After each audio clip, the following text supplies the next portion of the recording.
What is going on, guys? Asher here from Gadget Blur. Today we're checking out Parallels Desktop 12, or I'm sorry, 11 for Mac. This is going to be just a quick guide on how to install Windows 10 in a Parallels Desktop 11 for Mac. Of course, you need to be running El Capitan. I think Yosemite will work unofficially, but yeah, this is meant for really focused on Windows 10 because it has Cortana and a bunch of other stuff. A quick intro. You may be asking me, what is Parallels Desktop 11? It is a piece of software that allows you to run Windows inside of OS 10. And there are other programs that let you do this. There's Boot Camp for Mac that lets you run it natively. And then there's Parallels, and they have a competitor called the VMware, which allow you to virtualize it so you can run it inside of a window.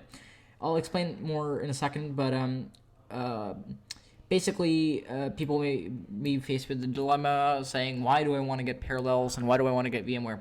Now, I picked this up on Black Friday. Depending on when this video is going to be released, I don't know when it's going to be released. It may be gone, but I picked this up in a bundle for $79.99 with like a bunch of apps, so it's well worth it. It was well worth it. I picked up the home version. I was going to get the pro one, but it's per year, and with per year, you got to pay, obviously, per year, and it didn't really feel that it wasn't really worth it to me.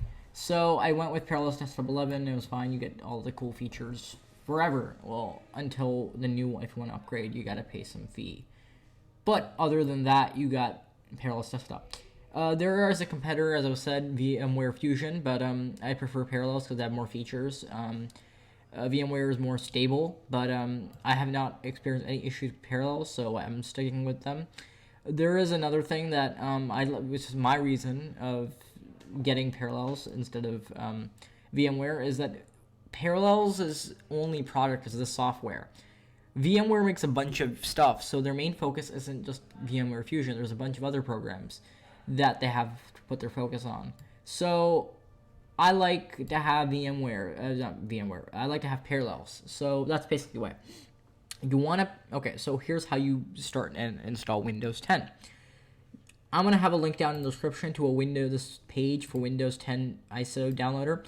Finally, they let you directly download the ISO image. I don't know what the heck they were thinking, but if you're on older versions of Windows, when you want to download like Windows 8.1, you couldn't download it, and when you try to download it, it would give you an exe file, which sort of pissed people off because we can't run exe files on OS 10, so you can't. And they basically said, well, screw you, you gotta run it on a Windows computer, get an ISO.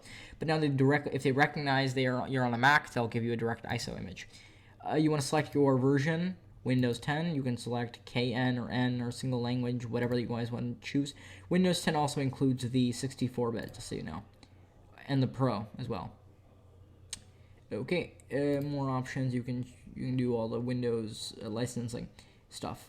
Product language, you want to select English if you want, and you click confirm, and you will get 32-bit, 64-bit.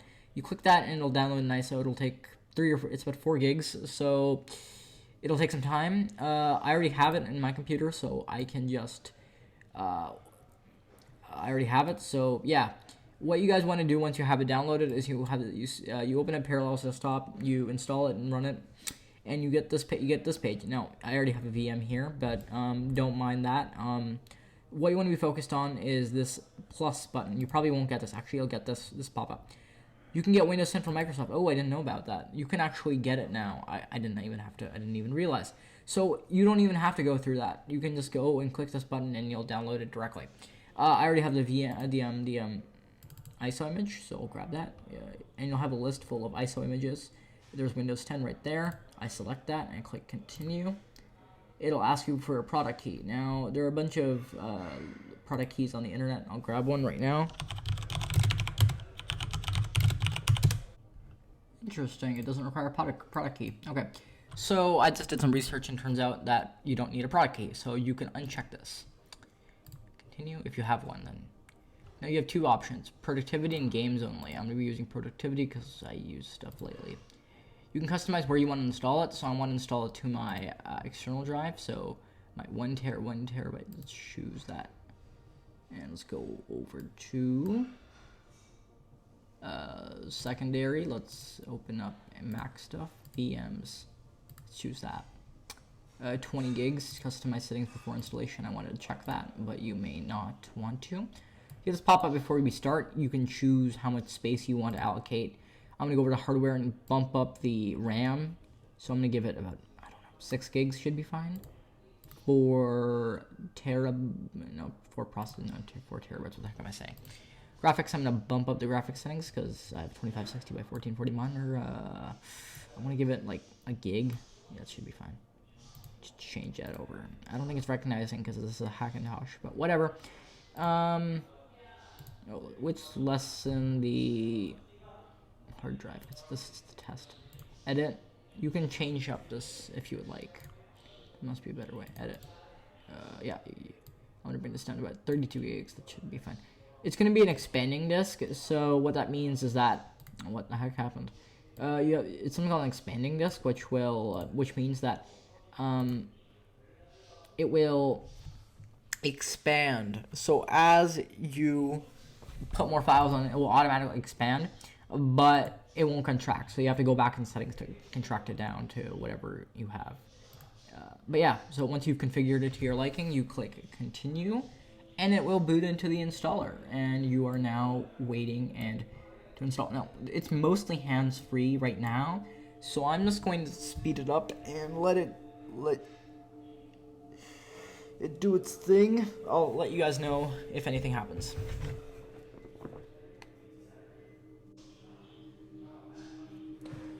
Aha. Okay.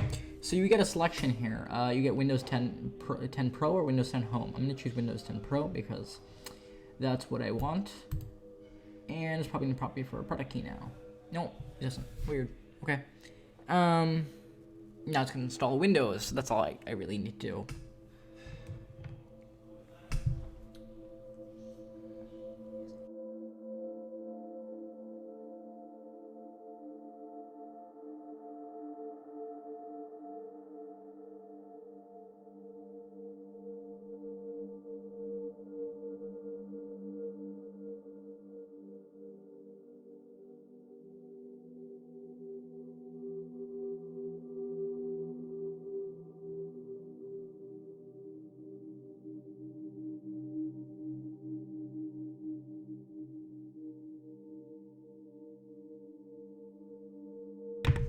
So we have rebooted back in OS 10, not OS 10, Windows, and we are now running Windows not natively, but in book in Parallels, and we can set up Cortana and basically do whatever we want. So if you want to set up Cortana, here's how you do it. I like to set my search icon to just be the icon, so click the search icon, give it a second. It says, hey, I'm Cortana, would you like a personal assistant? I'm here to help. Whoops, what the heck happened? Aha. Here's something that I can do for you. I can remind you of a... Okay, let's click next. Use Cortana. Yep. Just call me... You can call me Ashur. Ahmed. Okay, that's fine. Let it.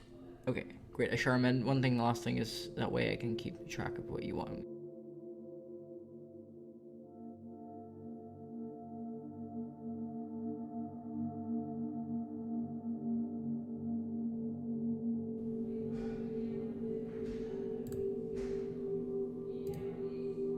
Hey Cortana, what's the weather like? Right now, it's -2 and mostly clear. Ooh. Hey Cortana, if it works. Looks like Hey Cortana is not working. I don't know why it's not working. Let's see. Aha! Let Cortana respond to Hey Cortana. To anyone. Hey Cortana. What's the weather like? Right now, it's -2 and mostly clear. Alright, that works. Now, if you want to actually use it on a Mac, what you want to do is you want to exit this mode, exit this full screen mode if you're already in it, and you want to go to Windowed, and actually enter something called coherence mode. That will let you run it while you're in a Mac. So you're going to put in coherence, it's going to start coherence, and it's going to mesh Windows and OS 10. So when you click the icon, you're going to have this. So you can say, hey Cortana, what's the weather like? It's currently -2 and mostly clear. So you can see there, Cortana does respond to our input, and it works quite well. On OS 10, that's all you guys have to do. If you have an exe file, Cortana will run for you. Cortana Windows will run for you. But that's basically it. I guess that's how you install Windows 10 on a Mac. Everything is quite the same as you would normally use it. Your Windows 10 button, your icon here is your start menu, so you go to settings if you want to activate it, and it runs as if you were running it on a Mac or a Windows computer. So I guess that's all there is, guys. Yeah, this is Asher Ahmed from Gadget Blur. You can check us out on Twitter, Facebook, Google+. You guys can check us out